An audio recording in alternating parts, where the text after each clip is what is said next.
ça va aller. ça va aller surtout boo naanee sa café café Golden gi léegi nii di nga nekk ci forme bu baax a baax Sow Poulo mi ngi noonu comme wér dina na yeewu sant yàlla buy tiim journaux yi di yeewu maa la ko wax kon dañuy daal di ñëw ñu ànd ak moom léegi ci rubrique actualité.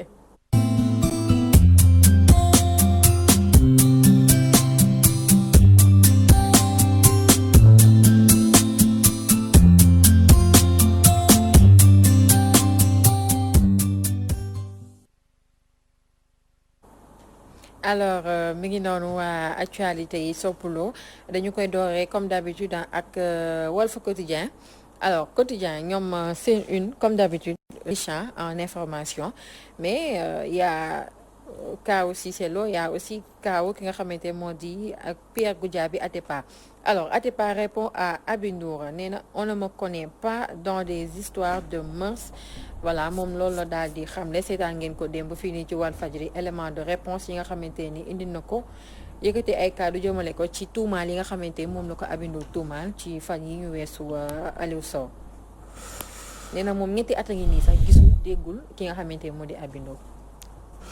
oui mais xam nga tubaab dafa ne l'histoire est un témoignage. Donc repose sur la vérité. Et la vérité elle est belle quand elle est nue. Je répète tubaab dafa ne l'histoire est un témoignage donc repose sur la vérité. Et la vérité elle est belle quand elle est nue. li tax ma wax loolu mooy ça fait 3 ans Atepa gisul Aby Ndour ou 17 ans gisul Aby Ndour à un moment donné il a eu un contact avec Aby Ndour donc at yi mu ko gisul amul importance li am importance mooy est-ce que li Aby Ndour wax dëgg la ou est-ce que li Pierre Goudiaby Atepa wax mooy dëgg temps bi amul importance évidemment Aby Ndour jigéen la à un moment donné séq nañu diggante baay ak doom xëñ na diggante ay xarit seen papi yi xamante woon nañu démb tey doog a ñëw Goudiaby Atepa monsieur Pierre a eu à rencontrer la famille de Youssou Ndour surtout le papa Elimane seetante nañu et cetera daan nañu am ay yenn affinité yi Aby Ndour bëgg na teg projet boobu ci corniche bi évidemment ñëw na demander ay njàppan comment dire ay aide ay jàppandal monsieur Atepa monsieur Atepa jógoon na pour jàppale ko mais à un moment donné il s'est trouvé que ni lui d'après ses dires à lui monsieur Atepa nee na béréb boobu kenn mënu fa def genre petit kiiwu restaurant yooyu parce que ci rond-point la nekk je sais pas après la suite en tout cas une chose est sûre mooy affinité bi toll woon na foo xam ne Aby Ndour nee na daf ko daan ne moom Goudiaby Atepa bëccëg bi damay nekk sa baay guddi gi ma nekk sa lu la neex. Elle est où la vérité? C'est la véritable question.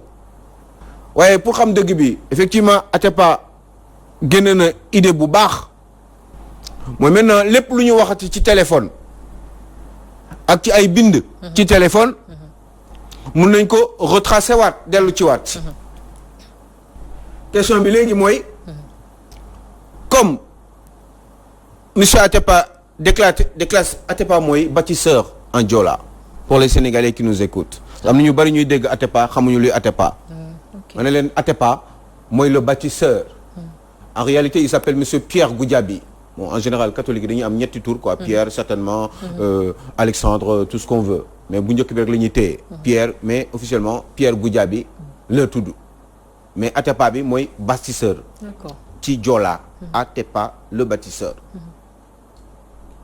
ginnaaw loolu Atepa mu ne moom wax dëgg yàlla idée bi mu joxe baax na pour que bu déclencher action en justice plainte Aby Ndour pour diffamation bu ñu demee ci tribunal ba effectivement avec le temps nécessaire tribunal dina mën a def retracer lépp yëpp comment dire communication bi Aby Ndour yi Aby Ndour jot a am ak Pierre Goudiaby Atepa bu boobaa effectivement bu fekkee ni en sus Aby Ndour dafa am ay comment dire dafa am ay preuves supplémentaires yoo xam ne telles que des enregistrements ak yu demee noonu yoo xam ne yëfu boppam la à part la wala je sais pas moi des choses qui ont été dites et qu'elle a eu à enregistrer wala des écrits je sais pas moi à part wala moo xam boobaa parce que nee na am na ay preuves mais boobaa dina génn ça y est moi à la limite je suis très content que des choses comme ça se passent dans ce pays ça y est pourquoi parce que man dama bëgg di xam kan mooy kan parce que d'habitude dama faral di wax fii nii am na ñoo xam ne dañuy wane li ñuy wane nii ci seen ci dëkk bi des gens en costume cravate li ñuy wane en réalité du noonu la ñu mel. loolu mooy affiché indo dawal kaboy. affiché indo. dawal kaboy. ñu war leen séntu ci avion. ñu wàcc ci sareetu mbaam wala sareetu fas aussi fetu dama ne il faut que dëkk bi ñu xam kan mooy kan.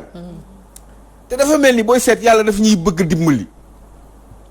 parce que ak yii jot a xew léegi nii ki fan yii ak weer yii ak at yii passé nii ba ci fan yii sax bëx ji dem ba on peut se rendre compte que peut-être que yàlla xëy na daf ñuy dimbali. ndax am na yoo xam ne pour defar réew. il faut muy feeñ. ndëpp bi gars yi daan wax façon yii la. ndëpp national bi façon yii la Fatou Awa Condé. il faudrait que yii mu leer man dama ñaan yàlla tribunal am. te ngal la waru sama maam Awa Sow que yàlla yërëm. dafa moo si moom laa doon déggee ngal la. ngal la. Pierre Goudiaby Atepa bul renoncer ci li nga def.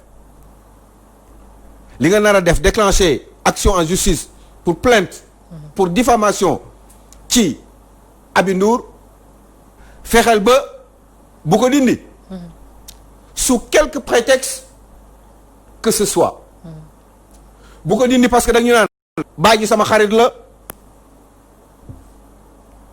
sama doom la dafa juum erreur la woon mésentente malentendu tout ce que vous voulez seytaane fexeel ba bu ko dindi. médiation mën na am de. médiation warul mën a am parce que lii. parce que attention. Atepa dafa génne. médaille yu Grand Croix. du ñëpp a ko am Sénégal. nee na moom bu fekkee ne Aby Ndour li muy wax dëgg la moom dina delloo. loolee nga xam ne Senghor jox na ko ko. Abdou Diouf jox na ko ko. Abdoulaye Wade jox na ko ko ba ci Macky Sall. nee na da koy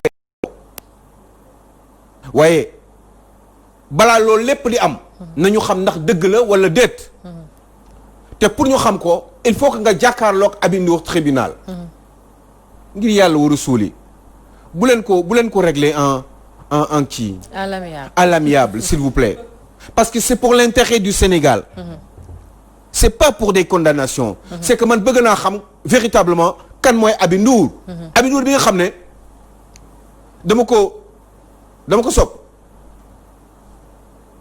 dafa am ay jigéen yoo xam ne Fatou Ka bu ñu leen dajale woon mooy sama genre jigéen moom Aby Ndour bokk na si ay ñoom Aby Ndour ay Ndeye Ndiaye Tyson Ndella Madior Coumba Gawlo Seck entre autres femmes de ce pays l'autre femme qui faisait le journal pas Sokhna Dia Elisabeth Ndiaye quand j'étais petit entre autres mun naa citer fukki femmes yoo xam ne ñooñu samay repère lañu. évidemment ak Henriette. moom mi nga xam ne lu jig njaak mooy njaak. maman Henriette. waaw à Alfortville ma maman. donc ñooñu boo leen dajalee man mooy sama repère wu femme. su may am wut ay jigéen nii sax façon yooyu laay gis. donc de ce fait Aby Ndour ci la bokk. mais et si je m'étais trompé. parce que nit yàlla kese ko xam moom mi ko sàkk. ñun nit des fois sax du xam boppam ci yenn détails yi. des fois nga def benn acte boo xam ne da nga naan non waa lii man maa ko def man Fatou Ka. parce que nit sax ci boppam maîtriser wul boppam waxatum laa keneen ki nga xam ne moroomu nitam la jàkkaarloog moom. kon yàlla kese xam waaye comme ñun nag dafa am ñoo xam ne dañu bokk ci suñu ay exemple ci suñu ay références dans le pays. Aby elle est jeune mais c'est une référence. c'est une femme dans la famille Ndour honnêtement. parce que fii mooy la voix des sans voix te dañuy wax dëgg. te man xanaa nga bañ ma laaj. mais Aby Ndour c'est quelqu'un boo xam ne dans cette famille là moom laa ci gën a am honnêtement. sympathie. day am nag les autres sont bons mais moom ak non c'est pas la peine. mais moom en tout cas ci famille bi. c'est quelqu'un pour qui j'ai beaucoup de sympathie. mais je ne veux pas être trompé Fatou Ka. bugguma ku ma nax. parce que dama am lu ma sopp ci moom. jomam xam nga ba pare xale yi ba pare nekk nitu dëgg ba pare faalewul yenn yi ci biir famille. dëgg rek ko tax a jóg amul diw la amul machin amul kii moo yor amul ci famille bi la moom nitu dëgg la. et j'aime beaucoup cette attitude bi nga xam ne moom la Aby Ndour am dans sa vie en général. d'accord Thioro. ci cadre boobu monsieur Alioune Sow mooy que. man je crois que jigéen amul benn intérêt pour wax ni. dañ ma doon def avance comme bëgg ma waaw nit daf ma bëgg a jabaroo genre yooyu noonu. te amul. man ci sama xalaat man Thioro man maay wax noonu yaakaaruma ne Aby Ndour am na intérêt pour wax ni. Atépa da ko doon proposer genre yooyu fekk na mbir mi amul. du question nag affaire de féministe. moo jigéen la moom laay jàppale. mais sama xalaat bopp laa joxe. parce que da nga koy xool ci yow rek toogal à sa place. yow tey ji man génn naan. te moom am na jëkkër am ay doomam am doom nga nekk yaay nekk maam ci dëkk bi ak ni ñu koy waxee jikko bi ci dëkk teewaayam ci dëkk bi et tout mu génn di wax genre wax yooyu di ko jëmalewaat ci deram non day graaw moo tax que Atépa aussi comme nit ñi am nañ ci moom confiance mën naa ko wax sénégalais dañoo am ci moom confiance. absolument waaw dañoo waaw kay ak taxawaayam rigueuram et tout moom tam comme dañ ko tuumaal.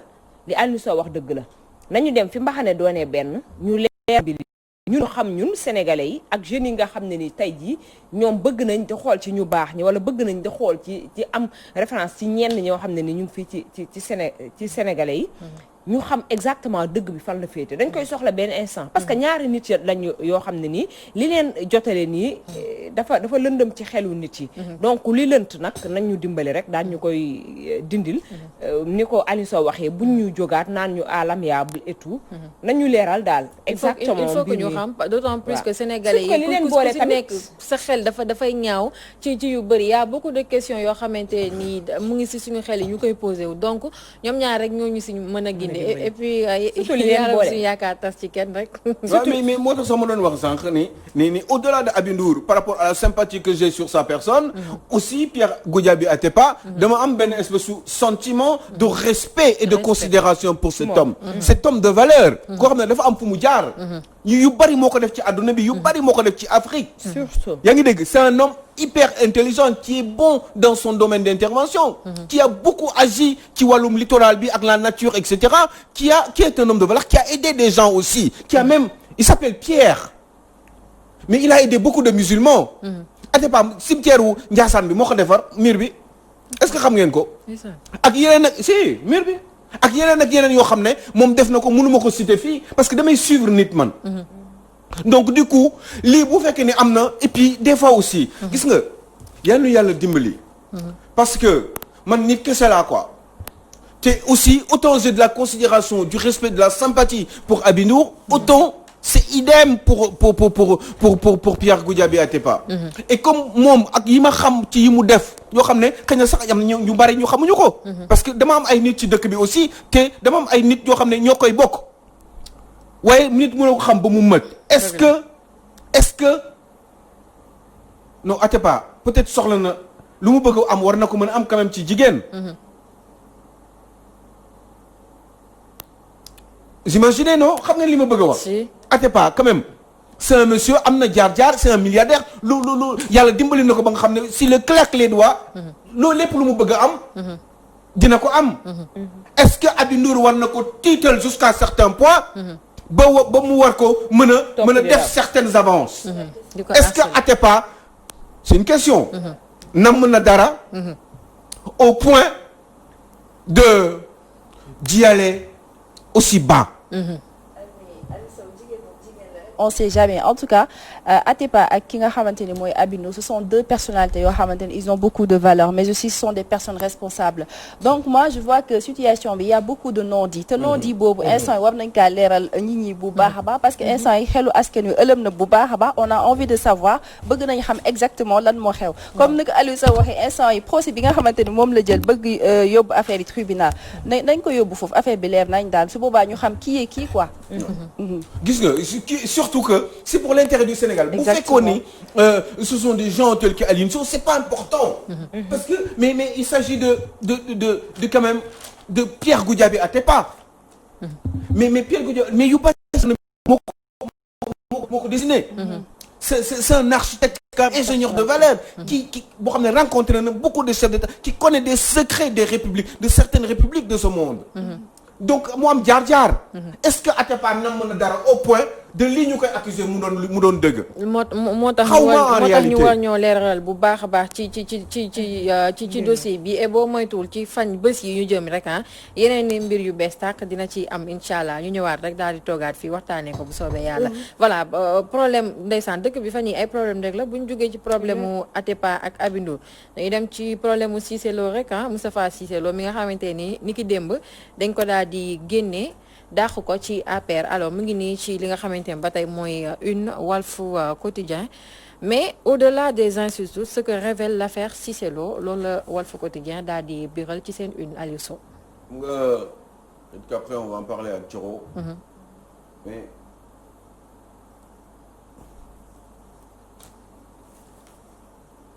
Cissé Lo. am na problème. Sall tey. Cissé Lo amoon na ay problème ak ñeneen. effectivement. mais boobu peut-être que c'était ci intérêt ñi mu àndaloon. Cissé Lo aurait-il comme on dit en français je sais plus comment on le dit encore.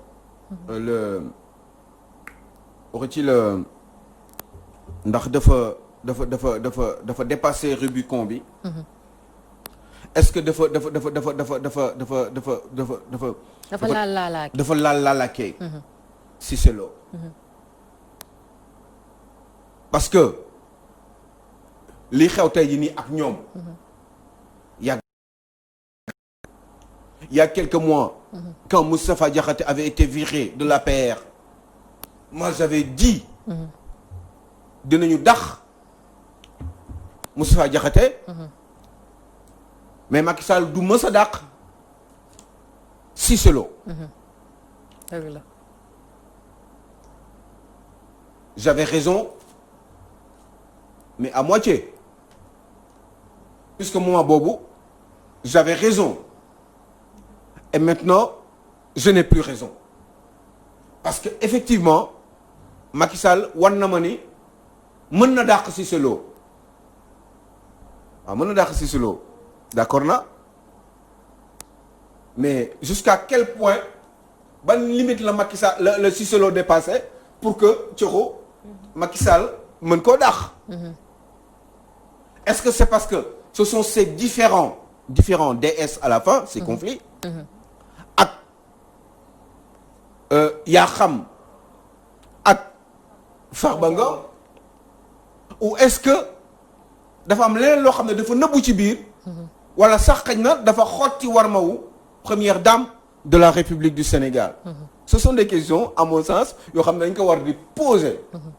Surtout qu'en ce moment on parle beaucoup de mauvaises choses sur la bonne dame. Ouais. doy na waa torop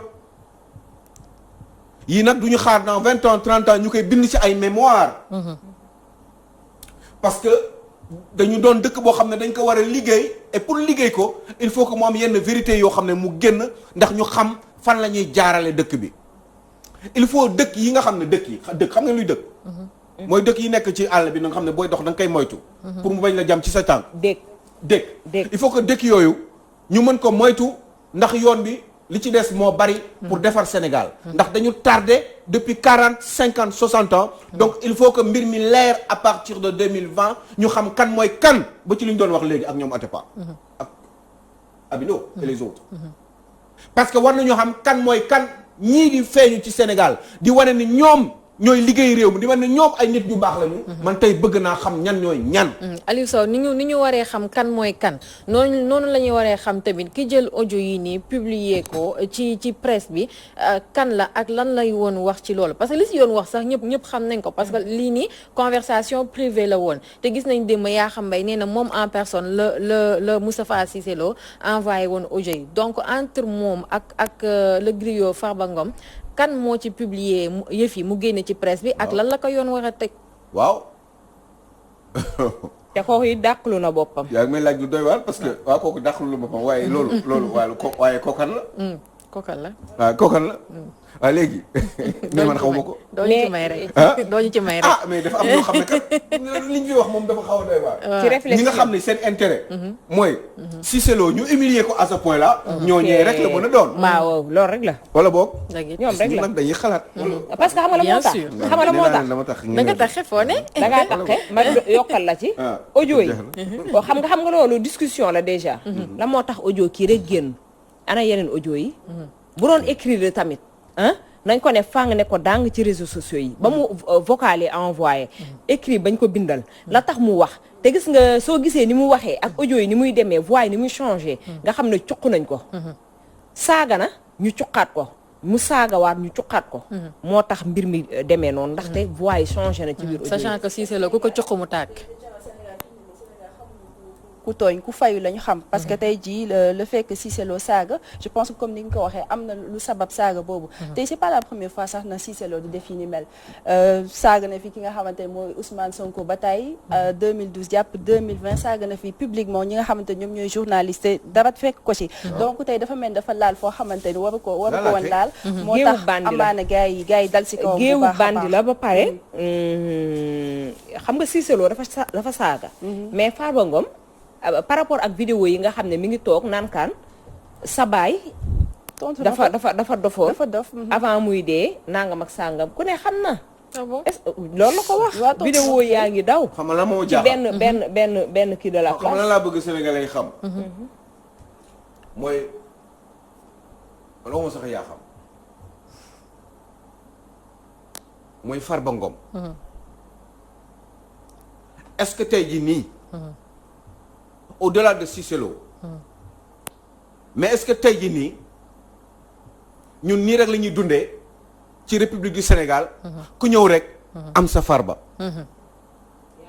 gis nga question yooyu Fatou ci yooyu la ñuy war di waxtaan li xale yi di wax fan yi rek Farba kii est kii Farba kii est kii Farba yow yaay kan Farba yow Farba fan nga jëlee say milliards xam nga lu tax may wax milliards mooy dama ne ay milliards parce que dama bëgg ñu wax ma këru Farba bi nekk Almadi kër boobu milliards Farba du la sax gestu boo ko bëggoon jëndee milliards ah bon asi dama xam valeur yëf d'accord sama liggéey la bokk kon ni kër gi taaru na milliards Farba du la gestu xanaa mu bëgg la sarax waaw Farba moom yooyu yëpp fan la ko jëlee ci Sénégal mais est-ce que Sénégal gis ngeen injustice bi am ci dëkk bi nit koo xam ne ci juróomi at ci fukki at da ngay jékki-jékki nga yeewu nga nekk milliardaire nga am naka su dul noonu pendant ce temps là ñun ci foofu laay bëgg ñuy waxtaan que le peuple sénégalais crève la dalle c'est ça le problème c'est ça à mon sens sur quoi il faudrait qu'on apprenne à réfléchir parce que finalement xool leen tey jii lépp ci li ñu wax en général mooy entre Farba Cissé Lo Yakham Mbaye Farba Yakham Cissé Lo Yakham Farba et cetera mais à un moment donné mais xanaa sénégalais ñun taxuñoo jóg Vraiment. mais pourquoi Farba mais Farba est-ce que war na toll ci position bii mu toll nii mais Farba ministre ay 2 heures du matin la ñuy ñëw ci këram ay ministre sénégalais dans un pays sérieux un ministre ne doit même pas discuter avec Farba Ngom dëkk bu sérieux un ministre de la République quelqu'un qui aspire koo xam ne Sénégal ñaata la ñu bu amee 25 ministres wala 30 ministres sax 15 millions d'habitants la ñu ñaata nit ñoo fi mën bu ñu leen choisir mais am na ay ministres yoo xam ne 2 heures du matin il faut absolument ci wàllum lobbying ak yu demee noonu ñuy dem ci Farba Ngom pour mën a gën a asseoir seen pouvoir seen position bi ñu leen jox seen fonction bi ñu leen jox wala ñi nga xam ne amuñu wala bëgg a yéeg ci Farba la ñuy jaar pour mu dem teg ay propagande suuf yi c'est pareil yenn suuf yi mais Farba mais Moussa Cissé Lo nee na Farba Ngom mais suuf yu bari daggate na ko jaay ko waaw mais loolu man je suis président de la République mais man loolu wax dëgg yàlla mënu ma ko seetaan parce que loolu dañ koy tere. dina bokk même. moo léegi nan ngeen mën a def li ngeen def nii Cissé Lo ba pare d'accord naa waaye li ñuy wax ci ñoom dëgg la wala du dëgg est-ce que war nañ ko dem seeti ñenn ñi nga xam ne ils ont des dizaines de tonnes ou des milliers de tonnes d'engrais yoo xam ne dañ koy am gratuitement au dos du contribuable sénégalais. est-ce que mais lii kañ lay jeex.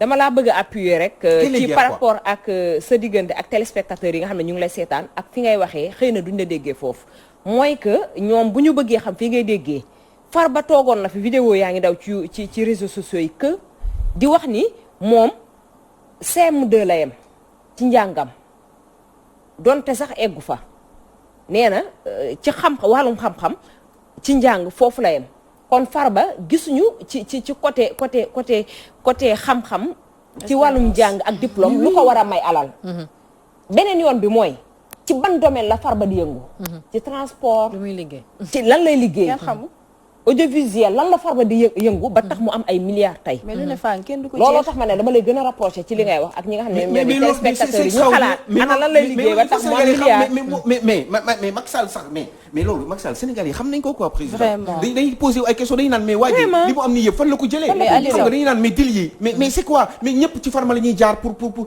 am dara ci yow wala espérer am quelque chose ci yow Farba boobu noonu mais su fi ñuy wax yëpp mu koy dil ak la complicité de certains services fiscaux waaw loolu yëpp mu am kii moo ko wax Moussa Cissé Lo mais président loolu lan nga ci xalaat mais Aliou Sow bëgguma la dog mais dafa am loo xamante ne dafa am fee la te ñu ñëpp xam nañ ko mooy fii nii ku fi ñëw ku bees ci sa gouvernement dina am le choisi wala les choisis ku si ñëw rek di nga choisir sa benn wala ñaari nit yoo xamante ne ni yaa leen di créer ñu nekk milliardaire loolu daf fee am mu nekk loo xamante ne dañ koo nemmeeku depuis bon ñun si li ñu fàttaliku jamonoy Ablaye Wade la ñu mën a fàttaliku jamonoy Ablaye Wade voilà amoon na il avait créé ses milliardaires tey Macky Sall ñëw il a créé ses milliardaires keneen kii ñëw aussi bu ñëwee dina créer ay milliardaires mais loolu comme li ngay wax rek il faut que mu jeex ci dëkk bi te je pense que pour mu jeex il faut que ay sanctions di am et que nit ñi aussi di xam qu'est-ce qui se passe au sein de li nga xamante mooy suñu ay gouvernement yi nga xamante moom lañu fiy teg. il faut qu'il y ait de la transparence. ay milliardaires yu tala saagante mais kooku li lay nekk man xam nga Moussa Cissé Lo saaga yi man xam nga du ma werante loo lu ne fan ngeen ko jeex. man du ma werante ay saaga yi mu saaga. kenn saaga doomu adama. nit mais man xam naa ni saaga baaxul. waaye man ñeme naa teg sama loxo ci alxuraan ni man musuma saaga. man damay condamné li Moussa Cissé Lo waaye bu dee loolu mooy tax man ma waat ni Moussa Cissé dafa war a dem safara mais man il faut man dinaa dem safara. parce que man mës naa saaga. donc entre nit ak nit la. loolu bu fekkee les concernés ñi ñu saaga nañu dem porter plainte def li ñu war a def. mais en attendant ci biir mbir moomu yëpp dafa am leneen loo xam ne dafa xew ci biir. mooy dafa am ay déclaration yoo xam ne ak ay accusations yoo xam ne mais Moussa Cissé Lo da ko def. waaye mais déclaration yooyu waaw noonu lañ ko nar a bàyyee mu niil. waaye ñun waruñu xam Farba Ngom lan lay dundee. simple député la. maire de Agnam xaw ma. Agnam si waaye léegi à part loolu. mais moom fan la jëlee alal. fan la jëlee kër bi mu moom. mais moom ñaata la fay ci impôt l'année dernière. comme xaalis sax am yenn alal yi. mais chaque année sax war nga mën a génne sa déclaration d'impôt nga ne man lii laa fay ci impôt parce que lii laa gagné. déclaration d'impôt ñi ko ñemee génnee ci dëkk bi. mais loolu dafa am pour ñu daaneel la waxtu bi dab nañu leen beneen point aussi boo xamante ni seetlu nañ ko Aliou Sow. est-ce que seetlu ngeen ne membre fondateur yu APR yëpp ñu ci bëri jamono jii nii écarté nañ leen parce que ABC donte génnul APR mais am na problème ak président écarté nañ ko Moustapha Diakhaté bu yàggul dara Moustapha Cissé Lo tey jii nii donc bon man la question que je me pose président Macky Sall est-ce que tey nekkul ci en position de faiblesse bu fekkente ni détaché wu na de àndandoo yu njëkkam yooyu noonu. moi je crois que APR juddu na. dee na. liñ ci jot a gagné mooy le membre fondateur le premier membre fondateur. a été élu président de la République. pour une deuxième fois. loolu lañ ci gagné mais APR. Macky Sall jóge na fi mooy APR jeex na. xanaa xamoo leen ni benn affaire. Macky Sall ci boppam. li xew APR xam na ko. et il en est conscient. Macky Sall ci boppam xam na ni ci biir APR gars yi dañu bañante dañuy lekkante dañuy tamante dëmm. Macky Sall ci boppam am na ñoo xam ne en dehors de l'APR. ñoom ñoo ko gënal ñu nekk biir APR. dëgg la borom yenn mouvement yi nga xam ne ñu ngi ci biir dëkk bi di supporter Macky Sall ñoom am na si ñoo xam ne ñoom ñoo gën a comment dire ñoom la Macky Sall gën a naw